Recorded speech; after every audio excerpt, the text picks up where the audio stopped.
In this exercise, I'm going to give you a brief explanation of what I mean by managing assembly information.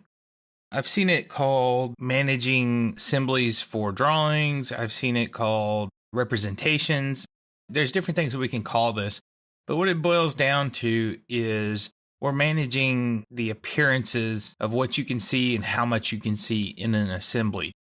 This is important for drawings. That was what it was originally intended for. But it also has come to find new uses that are just as, if not more important. So let's take a look at a couple of them real quick, and then we'll go through each one by one. In your drawing, you'll notice you have a folder underneath your assembly called representations. Normally, you have view representation, positional representation, and level of detail representation. Everything by default is set to master. The view representation represents colors. If this hydraulic valve is in the hydraulic line and it's always painted red when it's done, this is really what it looks like. This is very hard to see, and it doesn't give a very good view for somebody who's trying to assemble it. You can see here, this is what it looks like before it gets painted. This is all by material. And then here, I actually highlight or color these connectors or fittings or whatever they are so that they stand out better. They're never going to be blue, but I'll assign some random color to an assembly just so that it sticks out and so that you can easily identify one part to the next. So I can save this information based on these and have these different views to mean different things. So these are my view representations. If I jump back over to our arm where we were doing all the shapes and things, I can look at different positional representations. And basically what this does is it saves where the arm is. Now, if you're modeling, that's not necessarily all that important unless you have something where you need to have it fully extended and fully retracted or something like that. Then you can use the positional representation to do that. What you do is you put constraints on it and then you drive these constraints under each position. The other thing you can do with this is you could have this arm fully extended and fully retracted, and then we can look at it in a drawing. And later on, we will actually use that in a drawing, and you can see how that works. And then the last thing is the level of detail. I'm going to open up the complex assembly. And with level of detail, what we have is probably the most powerful of the representations. We can come in here and we can basically say all content center suppressed.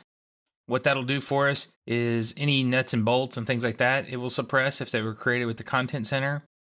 We could come in here and we could create our own level of detail and turn on and off certain things. So we could turn off all the safety covers, for example.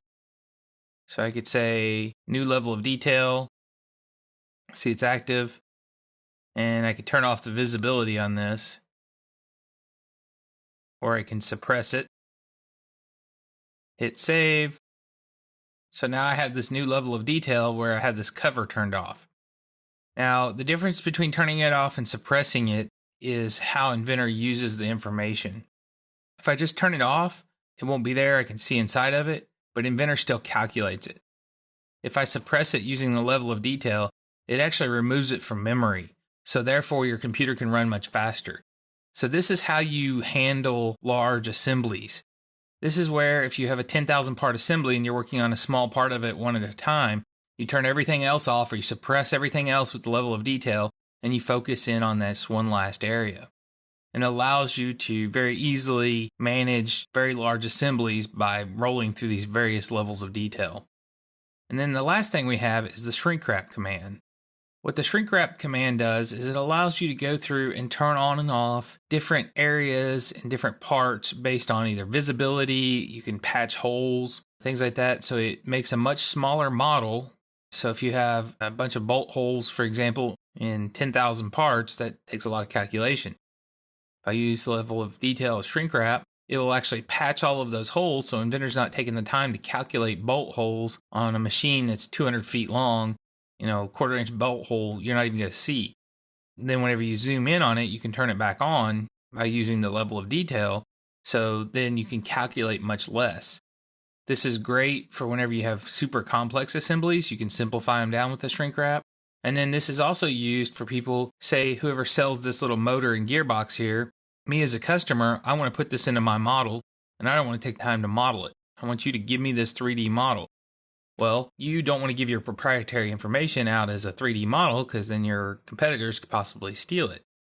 So what you do is you use the shrink wrap, and that gives you the outside bolt holes, the shaft location, the motor location, any kind of fittings that would snap into it, wiring harnesses and things like that.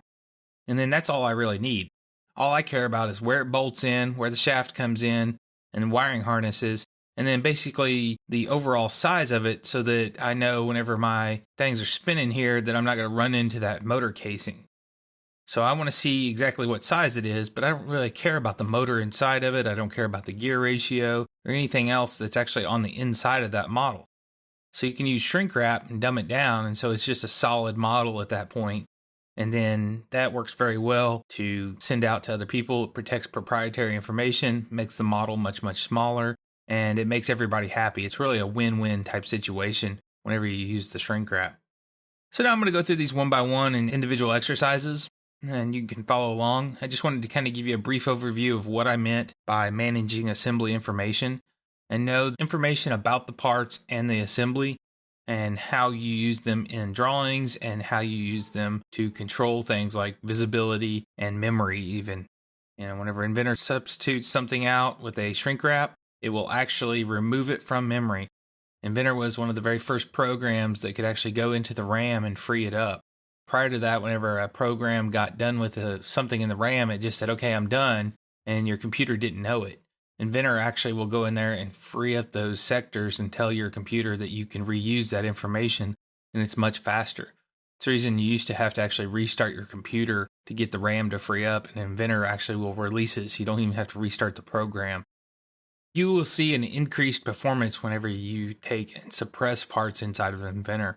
Now, if you only have 20 or 30 parts, you're not going to see a big performance boost, but if you have thousands of parts or hundreds of parts that are real complex, you'll see a huge performance boost with your machine. So we'll take a look at this and see what we can find.